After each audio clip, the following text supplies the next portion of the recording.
2025ஆம் ஆண்டு நடைபெற்ற குடிமைப்பணி தேர்வில் அகில இந்திய அளவில் 7வது இடத்தை பிடிச்சு சாதனை படைச்சிருக்கார் மருத்துவர் AR ராஜா முஹிதீன் அவர்கள். தென்காசி மாவட்டம் வடகரையை பூர்வீகமாக கொண்ட டாக்டர் ராஜா முஹிதீன் சென்னையில் பிறந்து வளர்ந்தவர். தனது பள்ளி படிப்பை சென்னையில் உள்ள DAV பள்ளியில் படிச்சிருக்காரு. பின்னர் தனது மருத்துவ பட்ட படிப்பை கடலூர் அரசு மருத்துவக் கல்லூரியில் படிச்சிருக்காரு.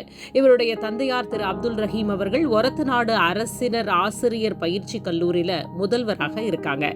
தாயார் திருமதி லலித் யாஸ்மின் அவர்கள் சென்னை RK நகரில் உள்ள அரசு கலை கல்லூரியில் முதல்வராக பணியாற்றி வராங்க. இந்த வெற்றி இவருடைய 3வது முயற்சியில இவருக்கு கிடைச்சிருக்கு. முதல் 2 முயற்சியில பிரிலிமினரி தேர்வுல கூட வெற்றி பெறாத நிலையில இந்த ஆண்டுல தனது வெற்றியை கண்டது மட்டுமில்லாம தேசிய அளவில் 7ஆம் இடத்தையும் மாநில அளவில் 2வது இடத்தையும் பெற்று சாதனை படைச்சிருக்காரு. குடிமைப்பணி தேர்வுல தாம் வெற்றி பெற்ற அனுபவத்தையும் இளைஞர்கள் வெற்றியை எவ்வாறு அடைய முடியும் என்ற சூட்சுமத்தையும் நமக்கு இங்க சொல்ல இருக்கிறாங்க. வாங்க கேட்கலாம். வணக்கம் டாக்டர் ராஜா முஹிதீன். எங்க யூடியூப் சேனல் சார்பா முதல்ல உங்களுக்கு வாழ்த்துக்கள். ராஜா முஹிதீன் சார், உங்களை பற்றி ஒரு சிறு குறிப்பு சொல்லுங்களேன். என் பேர் டாக்டர் AR ராஜா முஹிதீன். நான் சென்னையிலேருந்து வரேன். நான் வந்து 2022 MBBS முடித்தேன் கவர்மெண்ட் கடலூர் மெடிக்கல் காலேஜிலேருந்து. அப்போதுலேருந்து இப்போ வரைக்கும் I been preparing for the UPSC civil services examination. நான் இந்த எக்ஸாமில் 3 அட்டெம்ப்ட்ஸ் கொடுத்துருக்கேன். இந்த அட்டெம்ப்ட் வந்து this was my first mains. அதுக்கப்புறம் I also had my first interview and then I got all India rank 7. இந்த வருடம் வந்து ஆல் இண்டியா ரேங்க் 7 வாங்கியிருக்கேன். என் அம்மா அப்பா 2 பேருமே காலேஜ் ப்ரொஃபஸர்ஸாக ஒர்க் பண்ணிருக்காங்க. கரண்ட்லி தேர் சர்விங் அஸ் பிரின்சிபல்ஸ். எங்கள் அம்மா வந்து RK Nagar government arts and science காலேஜில் பிரின்சிபாலாக இருக்காங்க. அப்பா வந்து ஒரத்தநாடு டீச்சர்ஸ் ட்ரைனிங் கவர்மெண்ட் காலேஜில் வந்து பிரின்சிபாலாக இருக்கார். நீங்கள் இந்த குடிமைப்பணி தேர்வை எழுதலான்னு எப்போ முடிவு பண்ணீங்க? நான் வந்து ஆக்சுவலாக MBBS டிகிரி பண்ணிகிட்டு இருக்கும் போது I was not thinking of appearing for the civil services. என்னோட இன்டர்ன்ஷிப் பண்ணும்போது வந்து அன்ஃபார்ச்சுனேட்லி பேண்டமிக்கும் நடந்துச்சு. ஸோ அரசு மருத்துவமனையில் நான் வந்து ஒர்க் பண்ணிருந்தனால I was working as an intern over there. So அந்த டைம் வந்து I was able to interact with lot of IAS officers who were working at the ground level to handle the crisis. So இப்போ ground லெவலில் crisis handle பண்ணுற ஒரு IAS ஆஃபீஸர்ஸை பார்க்கும்போது அவங்களோட interact பண்ணும்போது ஒரு இன்ஸ்பிரேஷனாக எனக்கு இருந்துச்சு. ஸோ அதை தாண்டி அதை ஒரு இன்ஸ்பிரேஷனாக கொண்டு நானும் என்னோடய கிராஜுவேஷனுக்கு அப்புறம் சிவில் சர்வீசஸ் ஆரம்பிக்கலான்ட்டு இந்த ஃபீல்டுக்குள்ளே வந்தேன். இந்த தேர்வுக்காக எத்தனை ஆண்டுகளாக உங்களை தயார் செஞ்சீங்க? இந்த தேர்வு தவிர வேறு ஏதாவது தேர்வு எழுதுனீங்களா? 2022 இந்த வருடம் எக்ஸாம் முடிஞ்ச 2026 வரைக்கும் நான் ஃபுல்லாக வந்து I was preparing for the civil services தான். ஸோ நீங்கள் பார்த்தீங்கன்னா ஒரு 3.5 ஆண்டுகள்லேருந்து 4 ஆண்டுகள்னு நம்ம சொல்லலாம். இந்த எக்ஸாம்ஸ் ப்ரிப்பேர் பண்ணும்போது ஐ was not preparing for any other exams. வேறு எந்த எக்ஸாம்ஸ்க்கும் நான் ப்ரிப்பேர் பண்ணாமல் ஒன்லி வந்து UPSC சிவில் சர்வீசஸ் எக்ஸாமினேஷனுக்கு மட்டும்தான் ப்ரிப்பேர் பண்ணிருந்தேன். நீங்கள் வேலை எதுவும் பார்த்தீங்களா, இல்லை வேலை பார்த்துக்கிட்டே இந்த தேர்வுக்கு உங்களை தயார்படுத்திக்கிட்டீங்களா? கிராஜுவேஷனுக்கு அப்புறம் இமீடியட்டாக ஸ்டார்ட் பண்ணனால நான் எந்த ஒர்க்கும் போல் I was not practicing medicine வந்து நான் எங்கேயும் ப்ராக்டிஸ் பண்ணல. நான் 2022 கிராஜுவேஷன் முடித்த உடனே வந்து ஐ ஸ்டார்டட் ப்ரிப்பரேஷன். ஸோ அப்போத்துலேருந்து இப்போ வரைக்கும் சின்ஸ் ஐ பீன் ப்ரிப்பேரிங் நான் எங்கேயுமே ஒர்க் பண்ணல. நீங்களே இந்த தேர்வுகளுக்கு உங்களை தயார் செஞ்சுக்கிட்டீங்களா, இல்லை பயிற்சி நிறுவனங்களில் சேர்ந்து பயிற்சி பெற்றீர்களா? நான் தனியாக வந்து ப்ரிப்பேர் பண்ணல. நான் நிறைய கோச்சிங் இண்டஸ்ட்ரீஸோட ஹெல்ப் எடுத்துக்கிட்டேன் இந்த எக்ஸாம் வந்து கிளியர் பண்ணுறதுக்கு. ப்ரைமரியாக வந்து நான் ஒரு 2 கவர்மெண்ட் ஓட சப்போர்ட் சிஸ்டத்தில் வந்து வந்தேன். ஃபர்ஸ்ட் வந்து நான் முதல்வன் திட்டம் சொல்லுவேன். அவங்க கொடுக்குற ஸ்காலர்ஷிப் அமௌண்ட்டும் அதை தவிர்த்து அவங்க ப்ரிலிம்ஸ்க்கு கொடுத்த வீடியோஸும் டெஸ்ட் சீரீஸும் ரொம்ப ஹெல்ப்ஃபுல்லாக இருந்துச்சு எனக்கு.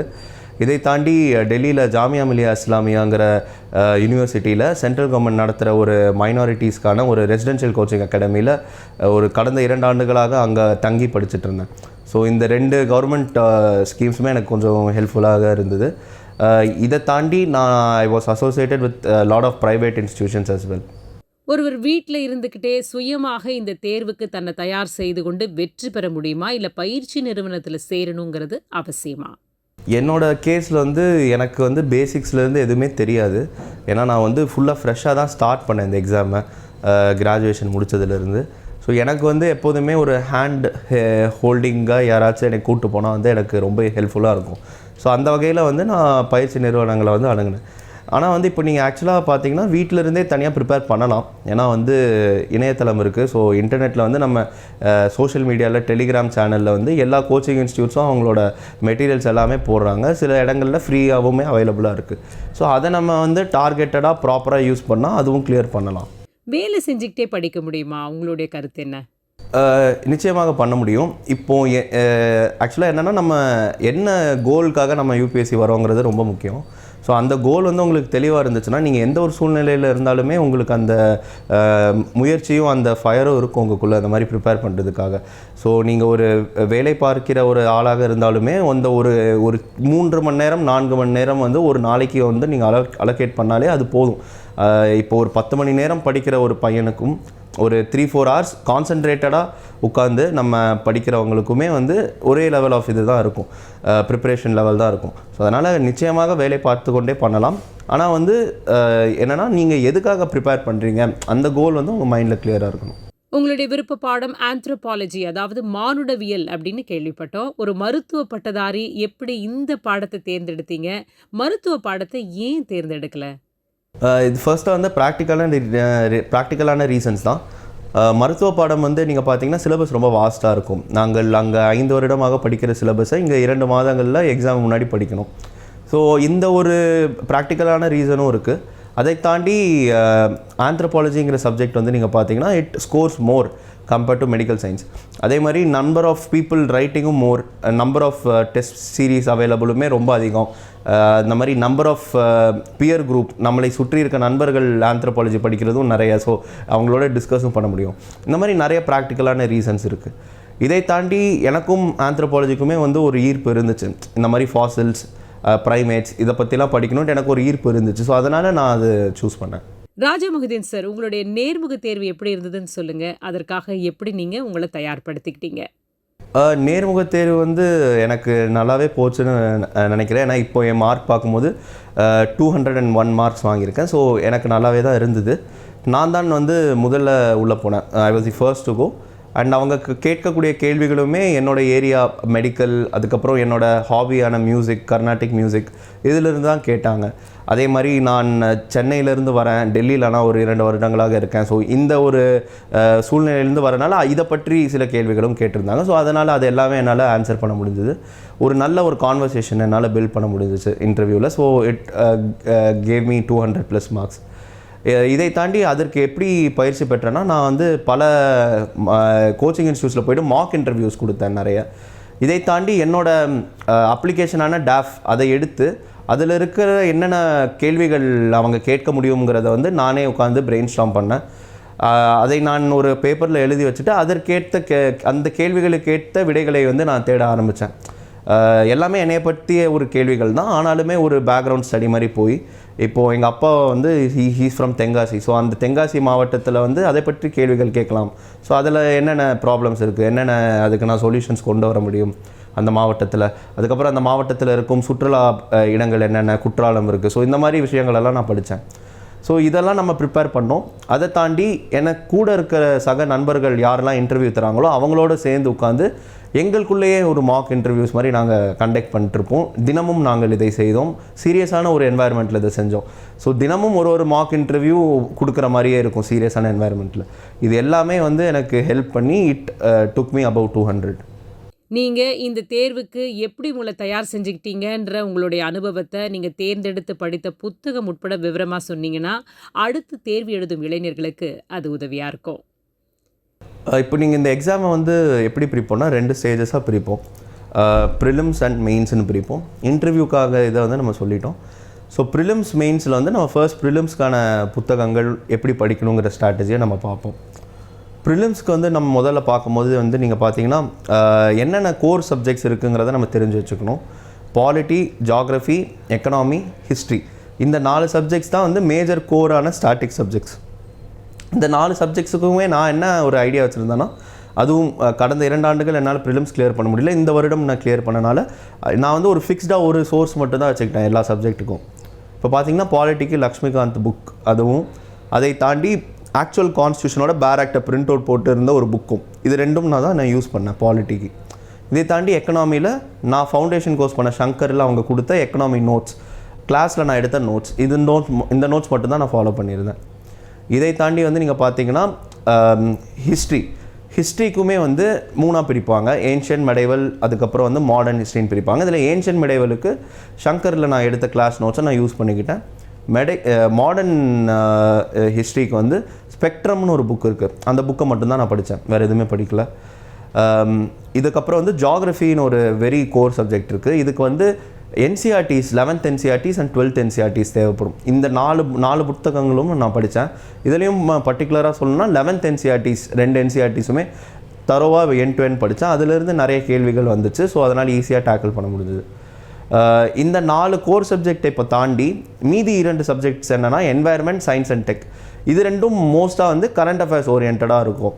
ஆனால் நான் கரண்ட் அஃபேர்ஸ் அவ்வளோவா இந்த வருடம் பார்க்காம ப்ரீவியஸ் இயர் கொஸ்டின்ஸில் என்னென்னலாம் சயின்ஸ் அண்ட் டெக் என்வாயர்மெண்ட்டில் கேட்டிருக்காங்கன்னு பார்த்து அந்த ஏரியாஸை மேப் அவுட் பண்ணி அதை நானே எடுத்து இன்டர்நெட்டில் எடுத்து கொஞ்சம் இன்டெப்த்தாக படிக்கலாங்கிற மாதிரி படித்தேன். ஸோ இது வந்து சயின்ஸ் அண்ட் டெக் அண்ட் என்வாயர்மெண்ட்டுக்கு. இதை தாண்டி ஸ்கீம்ஸ் ரிலேட்டட் அந்த மாதிரி ஏதாச்சும் சின்ன சின்ன மிஸ்லேனியஸ் சப்ஜெக்ட்ஸுக்கெலாம் வந்து நான் முதல்ல கொடுத்துருந்தாங்க ஒரு மெட்டீரியல் மாதிரி. ஸ்கீம்ஸ்க்கெலாம் அவங்க ஒரு மெட்டீரியல் கொடுத்துருந்தாங்க, அதை நான் பார்த்துருந்தேன். எஸ்ஏயோட ஸ்ட்ராட்டஜியும் நம்ம பார்த்துருவோம். எஸ்ஏ பொறுத்த அளவுக்கு வந்து நான் ரொம்ப கான்டென்ட் பின்னாடி ஓடாமல் எழுதி பண்ணுறதுல வந்து ப்ராக்டிஸ் பண்ணேன். இப்போ எனக்கு வந்து ஸ்கூல் டயத்துலேருந்து எழுதுகிற ஒரு ப்ராக்டிஸ் இருந்துச்சு. ஸோ எனக்கு சுலபமாக வந்துச்சு எழுதுறதுக்கு. என்னோடய தாட்ஸை பேப்பரில் போடுறதுக்கு எனக்கு கொஞ்சம் சுலபமாக இருந்தது. எல்லோரும் வந்து ஒரு லெவல் ஆஃப் எக்ஸ்பர்டீஸில் இருப்போம். ஸோ அந்த லெவல் ஆஃப் எக்ஸ்பர்டீஸ் வந்து நீங்கள் இன்க்ரீஸ் பண்ணணும் அப்படின்னா வந்து நீங்கள் ஸ்லோவாக எழுத ஆரம்பிங்க. எஸ்ஏஸ் எழுதுறதுக்கு எனக்கு டைம் இல்லைன்னா எஸ்ஏஸ் எழுதுறதுக்கு வந்து எனக்கு கான்டென்ட் இல்லை அப்படின்னு நீங்கள் நினச்சிங்கன்னா உங்கள் வாழ்க்கையில் நடக்கிற சம்பவங்களே நீங்கள் ஒரு நாள் அன்றைக்கி நடந்த விஷயங்களை நைட் உட்காந்து ஒரு ஜேர்னல் மாதிரி எழுத ஸ்டார்ட் பண்ணுங்கள். உங்களோட மீடியம் என்னங்கிறது, தமிழில் மீடியம்னா தமிழில் எழுதுங்க, இங்கிலீஷ்னால் இங்கிலீஷில் எழுதி ப்ராக்டிஸ் பண்ணுங்கள். இதை தாண்டி கான்டென்ட் வந்து நீங்கள் என்னெல்லாம் பண்ணலான்னா நீங்கள் மறுபடியும் நம்ம எத்திக்ஸ்க்கு யூஸ் பண்ணுற அதே எக்ஸாம்பிள்ஸ், அதே ஃபிலாசபர்ஸ், இந்த மாதிரி விஷயங்களை நம்ம எஸ்ஏயில் போட்டாலுமே ஓகே தான். இதை தாண்டி உங்கள் லேட்ரல் நாலேஜை டெவலப் பண்ணிக்க நம்ம பார்க்கணும். இதுக்கு வந்து நியூஸ் பேப்பர்ஸ் வந்து மிகவும் யூஸ்ஃபுல்லாக இருக்கும். ஸோ நியூஸ் பேப்பர்ஸ் நல்லா படிங்க. ஸோ அதில் நம்ம எங்கேயாச்சும் ஒரு விஷயம் நம்ம படிச்சிருப்போம், அது வந்து நம்ம எஸ்ஏயில் யூஸ் பண்ணலாம். அதை தாண்டி எக்ஸாம் தாண்டி புத்தகங்கள் படிக்க ஸ்டார்ட் பண்ணுங்கள். தமிழ் புக்ஸ் படிங்க, இங்கிலீஷ் புக்ஸ் படிங்க, எல்லா விதமான புத்தகங்களும் படிங்க. அதில் கிடைக்கிற எல்லா நாலேஜுமே நம்மளோட எஸ்ஏஸில் நம்ம யூஸ் பண்ணலாம். இதை தாண்டி எழுத ஆரம்பிங்க, அதுதான் நான் முக்கியமாக சொல்கிறேன். நிறைய எஸ்ஏஸ் நம்ம எழுத மார்க்ஸ் நம்மளுக்கு இன்க்ரீஸ் ஆகும். இதை தாண்டி வந்து இப்போ ப்ரிலிம்ஸ்க்கு சோர்ஸஸ் பார்த்துட்டோம். எப்படி படிக்கணுங்கிறதுக்கு PYQs வந்து ஒரு இம்பார்ட்டண்ட்டான ஒரு விஷயமாக நான் பார்க்குறேன் இந்த வருடத்துக்கு. ஸோ கடந்த 5 ஆண்டுகளான PYQஸை இன்டெப்த்தாக நம்ம அனலைஸ் பண்ணி அதில் இருக்க வார்த்தைகள் அது எல்லாமே அனலைஸ் பண்ணால் அடுத்த வருடத்துக்கான க்ளூஸ் அதெல்லாம் கொடுக்கும், என்னென்ன கேட்கலாங்கிற மாதிரி. அதை தாண்டி எப்படி அடுத்த வருடத்தோட கேள்விகளை வந்து எக்ஸாம் ஹாலில் உட்காந்து சால்வ் பண்ணுறதுக்கும் அது ரொம்ப மிகவும் யூஸ்ஃபுல்லாக இருக்கும். ஸோ கடந்த 5 காலத்துக்கான PYQஸை இன்டெப்த்தாக பார்த்தேன். இதை தாண்டி 1991 நடக்கிற எல்லா UPSC கொஸ்டின் பேப்பர்ஸும் நான் உட்காந்து ஆன்சர்ஸ்லாம் சால்வ் பண்ணோம். ஸோ இந்த அளவுக்கு PYQs இன்டெப்த்தாக பண்ணும்போது கொஸ்டின்ஸ் ஏதாச்சும் ரிப்பீட் ஆகவும் வாய்ப்பு இருக்குது. அதை தாண்டி UPSC என்ன மாதிரி கேட்பாங்கங்கிற ஒரு மைண்ட் செட்டுக்கும் நம்ம போயிடுவோம். ஸோ இது வந்து PYQs பொறுத்தளவை. இது தாண்டி ப்ரிலிம்ஸுக்கு மார்க் டெஸ்ட் நிறையா போட்டேன். ஒரு 14 to 20 மார்க் டெஸ்ட் நான் வந்து போட்டிருக்கேன். ப்ரிலிம்ஸ் ஃபுல் லென்த் டெஸ்ட் போட்டிருக்கேன். இதை தாண்டி ஒரு செக்ஷனல் டெஸ்ட், பாலிட்டினா பாலிட்டிக்கு ஒரு தனி டெஸ்ட், எக்கனாமினா எக்கனாமிக்கு ஒரு தனி டெஸ்ட், இந்த மாதிரி நிறைய டெஸ்ட்டும் போட்டேன். டோட்டலாக ஒரு 40 டெஸ்ட்டு கிட்ட வரும் இதெல்லாம் சேர்த்தி. ஸோ இதெல்லாம் நம்ம செஞ்சோம்னா நம்ம ப்ரிலிம்ஸில் ஈஸியாக வந்து அந்த கட் ஆஃப் மார்க்கை கிளியர் பண்ணி வர முடியும். இந்த வருடம் கட் ஆஃப் 92 இருந்துச்சு. என்னோட மார்க் வந்து 97 இருந்தது, 5 மார்க் அதிகம். நம்ம 1 மார்க் அதிகமாக எடுத்தால் கூட will be given the chance to right mains. So அதனால் அந்த கட் ஆஃப் கிளியர் பண்ணுற அளவுக்கு நம்ம படிக்கணும். இதை தாண்டி இன்னொரு பேப்பர் இருக்கும் ப்ரிலிம்ஸில், கால்டு CSAT. இது வந்து ஒரு ஆப்டிடியூட் டெஸ்ட் மாதிரி. இந்த டெஸ்ட்டில் என்ன பண்ணோன்னா ஒரு 3 செக்ஷன் இருக்கும். ரீடிங் காம்ப்ரிஹென்ஷன், மேக்ஸ், அதுக்கப்புறம் வந்துட்டு லாஜிக்கல் ரீசனிங். இந்த 3 செக்ஷனில் உங்களோட ஸ்ட்ரென்த் என்ன செக்ஷன்னு நீங்கள் ஐடென்டிஃபை பண்ணி அந்த செக்ஷனை நம்ம நல்லா ஸ்ட்ராங் பண்ணி அக்யூரேசி லெவலை இன்க்ரீஸ் பண்ணுங்கள். இப்போ என்னோட ஸ்ட்ராங்கான செக்ஷன் வந்து reading comprehension and logical reasoning. இதை நான் ஸ்ட்ரென்தன் பண்ணிவிட்டு மேக்ஸும் நான் விடாமல் அதில் இருக்கிற சிம்பிள் ப்ராப்ளம்ஸ்லாம் சால்வ் பண்ணிட்டு வருவேன். ஸோ இது பண்ணனால எனக்கு கடந்த 3 வருடங்களாக எல்லா வருடமும் கிளியர் பண்ணிட்டு தான் வந்தேன். 70 மார்க் வாங்கினேன். முதல்ல இதில் 70s வாங்கினேன், அடுத்து 80s வாங்கினேன், இந்த வாட்டி 100 தாண்டி இருக்கேன். ஸோ இந்த மாதிரி நான் பண்ணேன் CSAT. இதுக்கப்புறம் வந்து மெயின்ஸ் ப்ரிப்பரேஷனில் நம்ம பார்க்க போகிறோம். GS சப்ஜெக்ட்ஸ் பற்றி தான் இப்போ பார்க்க போகிறோம். அதை தாண்டி எஸ்ஏ ஒரு பேப்பர் இருக்குது. இப்போ ஜிஎஸ் பார்த்தீங்கன்னா 4 பேப்பர் நமக்கு இருக்குது. ஜிஎஸ் 1, 2, 3, அதுக்கப்புறம் எத்திக்ஸ் 4 பேப்பர் இருக்குது. எஸ்ஏ ஒரு பேப்பர் இருக்குது, 5 பேப்பர் இருக்குது. ஸோ இந்த 4 ஜிஎஸ் பேப்பர்ஸ்க்கும் ஒரு இப்போ ப்ரிலிம்ஸ் ஓரியன்டாக சில சப்ஜெக்ட்ஸ் இருக்கும். ஜிஎஸ் 4 சப்ஜெக்ட்ஸ்லையுமே 4 பேப்பர்லையுமே அதுக்கெலாம் வந்து ப்ரிலிம்ஸில் யூஸ் பண்ண சோர்ஸஸை யூஸ் பண்ணுங்கள். இதை தாண்டி 1, 2, 3ல் இப்போ பர்டிகுலராக ஒரு சப்ஜெக்ட்ஸ் மெயின்ஸுக்கு மட்டும் இருக்கும். இந்த சப்ஜெக்ட்ஸுக்கெலாம் வந்து ரொம்ப வந்து நம்ம யோசிக்காமல் ஏதாவது ஒரு கோச்சிங் இன்ஸ்டியூட்டோட ஏதாவது ஒரு ஃப்ரீ மெட்டீரியலில் நம்ம எடுத்து அதை நம்ம ஒரு பேஸ் மெட்டீரியலாக வச்சாலே போதும். நான் வந்து அதே மாதிரி வந்து என்ன யூஸ் பண்ணேன்னா ஷிவன் அப்படின்னு சாரதி ஐஏஎஸ் அவரோட கோச்சிங் மெட்டீரியலை யூஸ் பண்ணேன். அதை தாண்டி ஐஏஎஸ் ஹப் இவங்க 2 பேரோட மெட்டீரியலை நான் கொஞ்சம் பேஸ் மெட்டீரியலாக யூஸ் பண்ணேன். இதை தாண்டி டாப்பர் காப்பீஸ், டாப்பர் நோட்ஸ்ன்னு சொல்லுவாங்க. முன்னாடி வருடங்களில் டாப்பர்ஸாக இருந்தவங்க அவங்களோட நோட்ஸ் ஆன்லைனில் போடுவாங்க. அப்போ வந்து வசீம் பட் அப்படின்ட்டு அவர் 2022 அவரும் 7வது ரேங்க், அவரோட நோட்ஸை வந்து நான் யூஸ் பண்ணியிருந்தேன் பேஸ் நோட்ஸாக. நான் வந்து எந்த நோட்ஸுமே யூஸ் பண்ணல. என்னோட ஐடியா என்னவாக இருந்ததுன்னா இந்த மாதிரி மற்றவங்க வந்து உழைப்பு போட்டிருக்காங்க, ஸோ அந்த உழைப்புலேருந்து நம்ம இது பண்ணிக்கலாம், யூஸ் பண்ணிக்கலாங்கிற மாதிரி நான் இது பண்ணேன். அது எனக்கு ஒர்க் ஆச்சு. ஸோ அவரோட நோட்ஸ் ப்ளஸ் கோச்சிங் 2 கோச்சிங்கோட நோட்ஸ் எடுத்து கம்பைன் பண்ணி இந்த 3 ஜிஎஸ் 1, 2, 3க்கு நான் யூஸ் பண்ணிக்கிட்டேன். ப்ரிலிம் சப்ஜெக்ட்ஸ்க்கு அங்கே சொன்ன அதே இதை வந்து நம்ம யூஸ் பண்ணிக்கலாம். இப்போ எத்திக்ஸ் பேப்பர் மட்டும் பர்டிகுலராக பார்த்தீங்கன்னா நான் வந்து 138 மார்க்ஸ் எடுத்திருந்தேன். ஸோ இந்த 138 மார்க்ஸ் வந்து இப்போதைக்கு இதுதான் ஹையஸ்ட்டுன்னு சொல்கிறாங்க கண்ட்ரியில். ஸோ இந்த 138 மார்க்ஸ் வந்து எத்திக்ஸில் என்னால் எப்படி எடுக்க முடிஞ்சதுன்னா இதுக்கு வந்து நான் எக்ஸாம்பிள்ஸுக்கு மட்டும் ஒரு நோட்ஸ் மாதிரி போட்டிருந்தேன். என்னென்ன எக்ஸாம்பிள்ஸ்னால் இப்போ வந்து ஒரு பொலிட்டிக்கலாக ஒரு எக்ஸாம்பிள், எக்கனாமிக்காக ஒரு எக்ஸாம்பிள், இந்த மாதிரி பெஸ்டல் அப்ரோச்னு சொல்லுவாங்க, சோஷியல், டெக்னாலஜிக்கல், ஸோ இந்த மாதிரி ஒரு செக்டார்ஸ்லேருந்து ஒரு எக்ஸாம்பிள் எடுத்து நான் ஒரு நோட் மாதிரி போட்டிருந்தேன் சிலபஸ் பேஸ்டாக. இப்போ சிலபஸில் ப்ராபிட்டின்னு இருந்துச்சுன்னா ப்ராபிட்டி படி இது எல்லாத்துலேயுமே ஒரு எக்ஸாம்பிள், அக்கௌண்டபிலிட்டி இருந்துச்சுன்னா அக்கௌண்டபிலிட்டிக்கு இது எல்லாமே ஒரு எக்ஸாம்பிள், ஹானஸ்டி, இன்டெகிரிட்டி இருந்துச்சுன்னா இதுக்கெல்லாம் ஒரு எக்ஸாம்பிள், இந்த மாதிரி எக்ஸாம்பிள்ஸ் நோட் பண்ணியிருந்தேன். இது தவிர philosophers, Greek philosophers like Plato, Aristotle அவங்க சொன்ன சில விஷயங்களையுமே நான் எடுத்து யூஸ் பண்ணியிருந்தேன். இதெல்லாமே நம்ம வந்து இன்டர்நெட்டில் தேடணுன்ட்டு இல்லை, ஏஐயில் போட்டாலே அதுவே நமக்கு கொடுத்துரும் இவங்க என்னென்னலாம் சொல்லியிருப்பாங்கன்ட்டு. ஸோ அதெல்லாம் நம்ம எடுத்து நான் ஒரு கம்பைல் பண்ணி வச்சுக்கிட்டேன். அது தவிர நம்ம இந்தியன் ஃபிலாசபர்ஸ், அதுக்கப்புறம் இந்தியன் திங்கர்ஸ், காந்தி, நேரு, அம்பேத்கர், அதுக்கப்புறம் வந்து இவங்க சுபாஷ் சந்திர போஸ், இவங்களோட வேரியஸ் கொட்டேஷன்ஸ், விவேகானந்தர் இவங்களோட கொட்டேஷன்ஸ், அதுக்கப்புறம் இவங்க லைஃப்பில் நடந்த கொஞ்சம் எக்ஸாம்பிள்ஸ், இந்த மாதிரி விஷயங்கள், இவங்களோட ஃபிலாசபிஸ், இந்த மாதிரி விஷயங்களையும் நான் கொஞ்சம் நோட் பண்ணி வச்சுட்டேன். வெஸ்டர்ன் ஃபிலாசபர்ஸ், நம்ம இந்தியன் ஃபிலாசபர்ஸ், அதை தாண்டி நம்ம வாழ்க்கையில் நடக்கக்கூடிய சில விஷயங்களையுமே வந்து நான் ஆன் த ஸ்பாட் எழுதுவேன் பேப்பரில்.